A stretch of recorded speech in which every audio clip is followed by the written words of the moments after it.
Hello everyone, and welcome to another Starcraft 2 replay. This one's going to take place on Metalopolis. We got a Protoss opponent by the name of Jay Bowman, and the Terran player is not actually myself, it's Fiolorin. Fiolorin actually sent me in an email titled Beat by Blink Stalkers after the Fortress Fast Expand. And he wrote, I was playing a Protoss opponent, was doing your Fortress FE build. But he was somehow able to get enough Stalkers to overwhelm me. What should I do? Not sure how to counter this. Your thoughts, please. And I'm going to read between the lines in that email and read it as, aha, I broke your fast expand build. Suck it. And yeah, having watched this, I do have a few tips for Fiolorin. I guess read between those lines. I don't know. I'm just kidding. Fiolorin's cool. And in fact, he does a lot of things right. I gotta give him some kudos. First of all, I do usually watch the replays of people who send me emails, and I've had a few where they've sent me hey, I'm doing your Ketroc fast expand build, but more or less, besides the fact that they get a fortress at their expansion, it's nothing like my build whatsoever. They'll build 3 barracks first, then build a fortress, and it's that doesn't apply. But Fiolorin himself is actually doing the build basically exactly right. He's doing everything in the correct order, or at least the order that I use. Another thing Fiolorin is doing very well is this is not a ladder match. This is actually his friend, and this is something you should do with any strategy you try out. Since he's trying out this FE build, he's thinking of okay, what are ways I could lose? So they're trying to break the build, and that's a very good idea. In that, if you're worried about some sort of rush, you can test it out, and then maybe you'll find out, hey, I don't actually have to worry about this rush, or hey, this rush completely killed me, maybe I need to tweak this build order a little bit, and so on and so forth. Now, I have said in the past that Blink Stalkers is actually very easy to beat, because they have to get a bunch of Stalkers, and they have to get the Twilight Council to get Blink, and then they have to get a robotics facility to make something that can see the high ground, and then by the time they have all that stuff and spent all that money and have the observer here to blink up, by that point in the game you'll have a force as large as the Protoss is, and you'll be able to clean up the Stalkers pretty easily, and then you'll have the greater economy to take over the win. But this is actually a variant on it, and this is a very powerful rush. Maybe the most powerful rush I've seen versus the fast expand build. In that he's not getting a robotics facility for observers. What he's actually going to do, and we'll see it in a moment, is he's just going to walk up the ramp. So he walks up the ramp, and as soon as he gets high ground, in fact, let's switch to his view. So obviously he can't blink up here because he can't see it, so what he does is he walks to the ramp, and as soon as he gets vision on the high ground, he blinks. Now he has high ground, and all these Stalkers that are left over will be blinking up as well. Fiolorin had a single Marauder, 2 barracks, and a bunker that's full of Marines. But against 11 Stalkers, switch space, he's down to 10 now. He's going to be in a lot of trouble.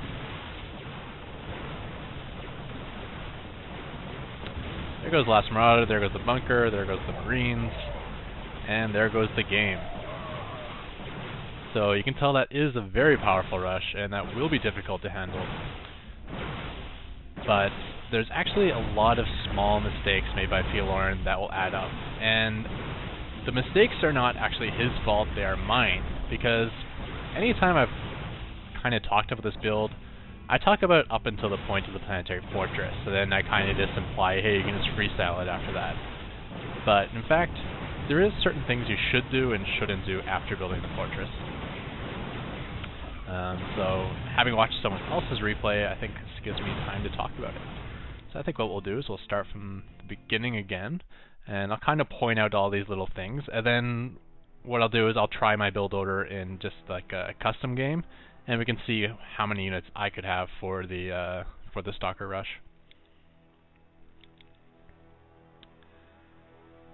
So Bowman doing a good job setting up this 9th SCV to make the supply depot.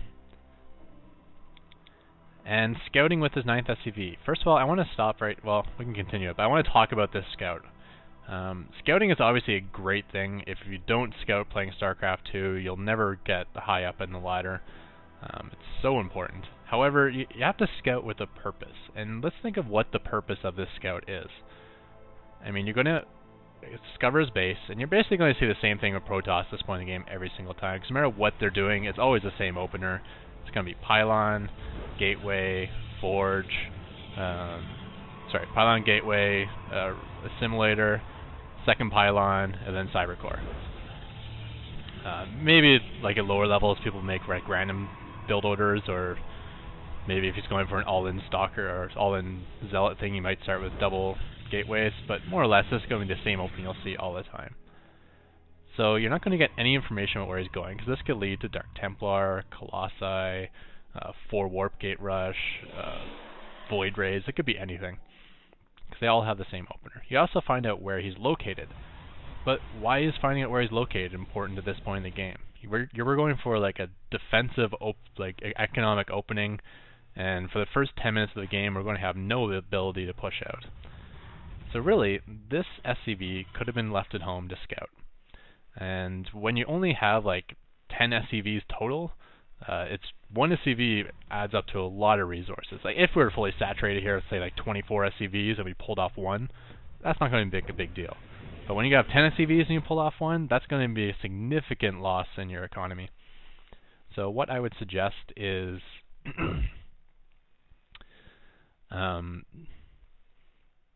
sending out this SCV, the one that's making your command center. As soon as the command center is done, then send out the SCV.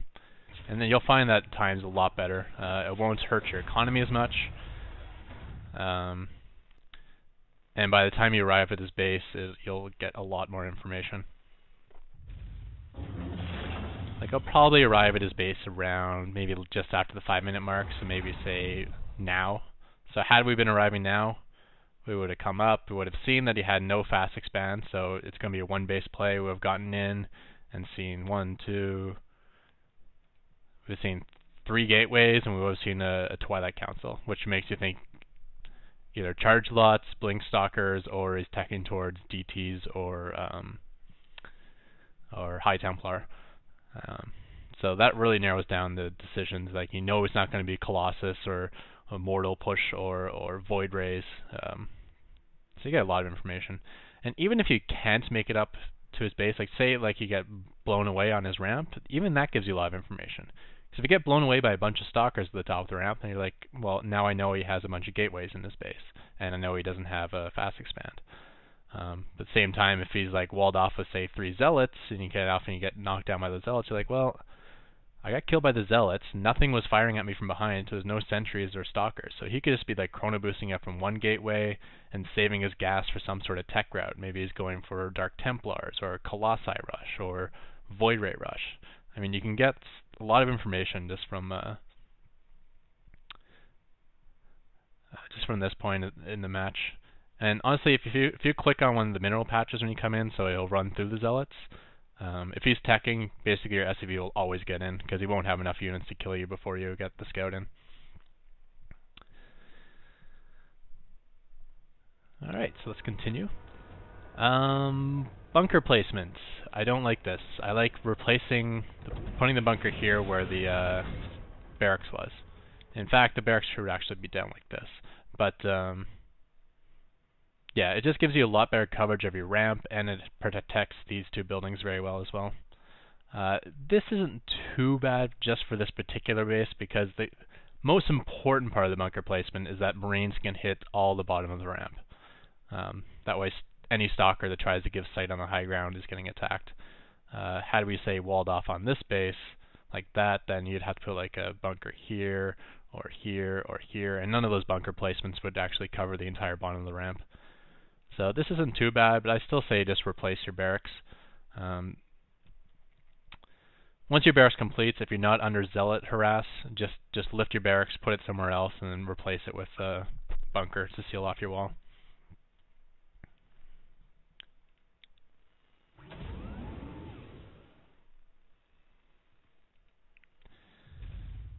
Supply depot down here. Again, why? There's no reason to believe that there's going to be any sort of dropship play, at least not this early in the game. And that basically just costs you 15-20 minerals extra doing that, because your SCV has to travel all the way from up here to down here, make the building, and travel all the way back, where instead you could just build like a supply depot right here, take away the travel time, and your SCV will spend a lot less time not mining. Same goes for this supply depot placement on this corner. These also just give like, they're basically a gas station for void rays. You're just giving them somewhere to charge up really easily. I mean, if you're worried about a drop coming in over here, you can place a supply depot right here, and it'll still give you sight of all this area of your base. And now we got 2 missile turrets going up. Why? Again. I mean, I know we haven't scouted, at least not recently, so we don't know what he's up to. But there's no reason to get missile turrets unless you're expecting a Dark Templar, then you can get one front line, or if you're expecting void rays. And we have really no reason to expect either of those. So again, that's 200 minerals wasted. And finally, no orbital command here. This is something I haven't really suggested or talked about, but yeah, now that I got this, ever since I did the quote-unquote next evolution of this build order, I feel really strong. Just the fact that I can get a bunker at the front line before the Stalkers arrive, I feel very safe in that. Basically what I do is I get the orbital command quite early. So after the fortress finishes, I build the bunker, make a marine, upgrade this to an orbital, and then build my second and third barracks afterwards.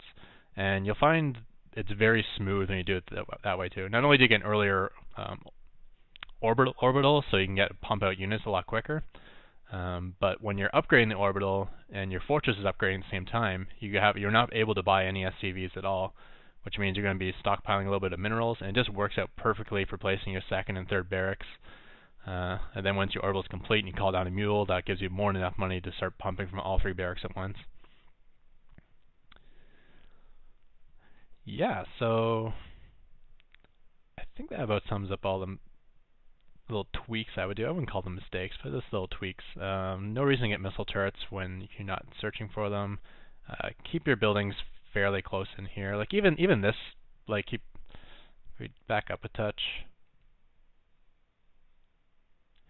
Yeah, even this. I mean, I don't really even understand the purpose of all the barracks up here. It seems almost.